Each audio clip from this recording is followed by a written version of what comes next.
Real Madrid suffers a shocking defeat to Cadiz, which opens up the perfect opportunity for Barcelona to hop ahead of them in La Liga. But the keyword is opportunity. The work has not been done. We still have to face Getafe. And let's quickly go ahead and break down the starting 11. So in the back, we do have Neto, Serginho Dest finally getting his starting 11 position. Again, because Jordi Alba was hurt. Lenglet, Piqué, and Sergio Roberto, no surprises there. In the midfield, the young Busquets. However, we are going to see the youngster Pedri get some minutes in, get a start, which is interesting. Also, no Coutinho. Instead, we're going to see Dembele probably on the left-hand side. No Ansu Fati and Griezmann and Messi. Now, here I am seeing the formation, and it's appearing to be a 4-3-3, but realistically, I am expecting a 4-2-3-1. Guys, I am excited. Again, a massive opportunity for Barcelona. See you at the end of the first half.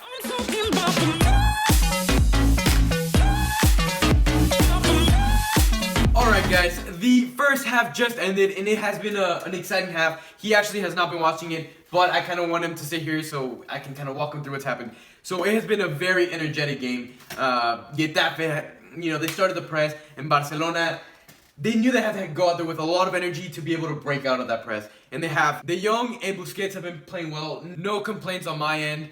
But let's start off with Serginho Dest. His first ever start with Barcelona, and man, what a game he's been having. The first 5 minutes with Neom on his side. Neom is a very powerful player, scary player. At first, he was getting around him, and he did have to foul him a few times to be able to situate himself. But after that, impeccable game. I mean, using his body, how Neom loves to throw his hands out there, playing very well defensively. And on the transition, it's been well. He hasn't been as protagonistic in the attack as we potentially would have liked to have seen. And there was also another opportunity where I wish he could have been a little more selfish. Decided to pass the ball to Messi. Messi took a shot at the post. But I feel like Serginho Dest could have been a little more definitive of that play. And next, let's talk about another important point, Dembele. I'm trying really hard to like him. But everything he does has just been wrong. Oh, wow. It's frustrating. He's holding onto the ball a little too long. Doesn't find Griezmann. Doesn't find Messi. Takes a long touch when he shouldn't. Loses the ball. And then instantly goes and fouls the player. Let's talk about Pedri. Pedri has actually been playing in that attacking mid position. Messi's been on the right-hand side. And Griezmann's been on the striker position. Pedri initially is doing very well defensively with the high press. Again, both teams have been high pressing each other. It hasn't been like, Getafe's been controlling us, and it hasn't been us controlling Getafe. It's a very interesting dynamic between the two teams. So initially, I thought Pedri was pressing well, but wasn't offering enough in the aspect of transitioning the ball to the attack. Now that happened in the first 15 minutes, I just wasn't liking the way we were transitioning, and then he flipped the switch, and it's impressive how well he's playing. I mean, turning defenders, finding opportunities. Again, like the chance I mentioned earlier where he found Serginho Dest. He turned the defender perfectly. There was another opportunity where Griezmann does a great off-the-ball movement. We'll get to that one a little bit later. But impressive Pedri's performance. He has been playing a very similar role to what Coutinho has been playing these past few games. However, he's a lot faster, a lot more explosive than Coutinho. I just think he lacks that shot that Coutinho has. And now Griezmann. Great off-the-ball movement, playing centrally where he's been complaining that he hasn't been playing. So no excuses on that aspect of things. Good off-the-ball movement, but man, he's got to finish it away. Again, from that chance that Pedri found him perfectly right in between the two defenders, outside back and the center back. And he skies it on a one-on-one opportunity on his right foot. Oh, no. Oh, that one frustrated me. In a game this tight where both teams have been knocking on each other's front door, that goal is crucial. And I hope it doesn't come back and bite us in the ass and we look back on it and like, that was the opportunity, we could have gone ahead.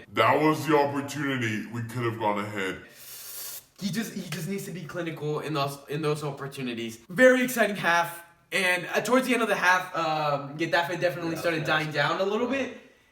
But it will be interesting to see how long Busquets actually lasts in this game. Again, due to his age, will he be able to give the same energy throughout the whole game? I don't think so. I think it'll be interesting. I'm hoping Ricky Puig comes in. All right, guys. That's it for this half. We will see you at the end of the game. There goes the fucking golden opportunity Real Madrid gave us. And we throw it away. We cannot create chances. Guys, I saw the last 10 minutes, 15 minutes of that game, and Barca felt, in my opinion, I felt like y'all created more chances towards the end than Real Madrid created chances towards their end. Yes, like, I agree. I actually felt like the nerves creep into me because I felt like Barca could have scored. Messi's chance. Apart from those last 10 minutes, we did not create a chance. We played well. We didn't get the fuck. Why do you say y'all played well? We had, especially the second half, we had before the Getafe goal, we were controlling the game. We were the ones controlling the game. Getafe was really... As in possession? But y'all, possession and the game was in control. They weren't really creating that many chances. And then they get a corner, some mishap happens, they cross it over, nobody controls the ball, they drop it down, and De Jong kind of gets to the ball a little too quick. The attacker actually, inside the box, gets in the way well. In my opinion, it is a foul. It was a little bit soft. It is a penalty. I haven't seen it They yet. converted it. And as soon as that happened, Getafe grew. And then they were the better team. But we had no attack. We brought on Ansu Fati. And I mean, a little bit selfish, if I'm being honest, a little bit selfish, looking for a little too many fouls, falling a little bit easy. Getting a little confident. Maybe, but the issue wasn't that. The issue was everything had to go through the left-hand side, and we had no right-hand side. When Fati came in, Griezmann occupied the right-hand side. But even when Messi was on the right-hand side, Messi had a lazy game, didn't really do much until that last final shot we'll get to later. Yeah. All of our attacks were on the left-hand side, and honestly, Neon, as freaking frustrating as he was, he had a good game. He played his cards right. He frustrated us. He had our left hand side in his pocket. He shut us down, and we had no response to that. In minute 80, we pushed all out. We brought on Braithwaite. We brought on Tincao. Yeah. It didn't really add much.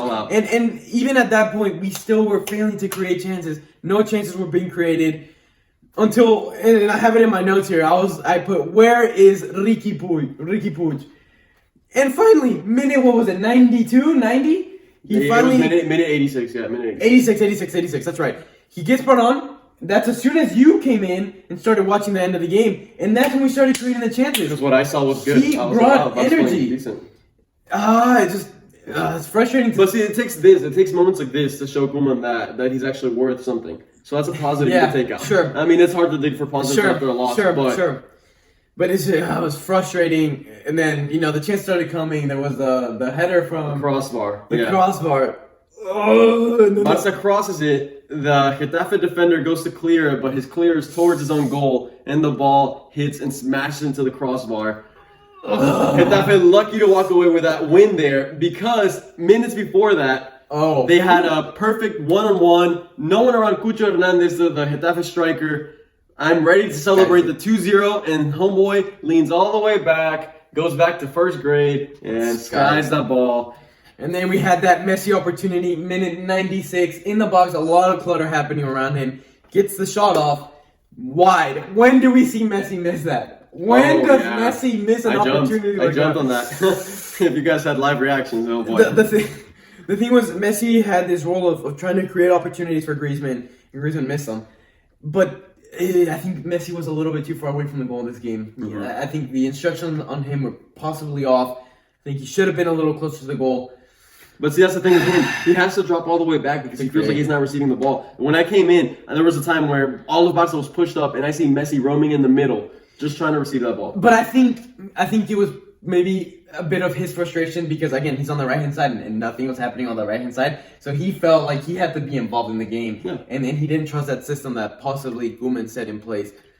Frustrating. And then you see Cucurella, a man that we had just sold him this season. I don't remember exactly, but roughly for around $3 million. And he plays well. He plays so well. And it's just like, what are we doing? Yeah. What are we doing? So frustrating. I have other potential topics to discuss for a future video, but the whole Ter Stegen signing for potentially $18 million. Anyway, we'll talk about that for a different time. I think it's very interesting, guys. I think this is the first time that us two, ever since we followed Real Madrid and Barcelona, that we're going to be going into a Clásico with both teams having lost their game previous to the Clásico. Both teams showing signs of lack of creativity in the attack, lack of chance creations. So I think it's going to come down to who has the best defense, Real Madrid. But no, I mean, it could come to, like, Barca could have any moment of inspiration. We're going into this Clásico neck to neck. We both have tied and lost one game each. Yeah. Won the rest of our games. Yeah. We're both struggling to score. Yeah, it's going to be interesting. Obviously, we're going to leave all that analysis for the pregame for El Clásico that we're very excited for. There goes this golden opportunity. If you enjoyed this video, hit a thumbs up. As frustrating as this game was, if you enjoyed it, hit a thumbs up. Don't forget to hit that subscribe button and click the notification bell on, because again, the El Clásico content is gonna be coming. You do not want to miss it. Also, we have Champions League coming up. Yeah. Make sure you go check out Real Madrid's video analysis, even though they also lost. But just go check it out. Why not? We'll see you guys next video. Peace out. 2 L's for today. Not a good day in the office.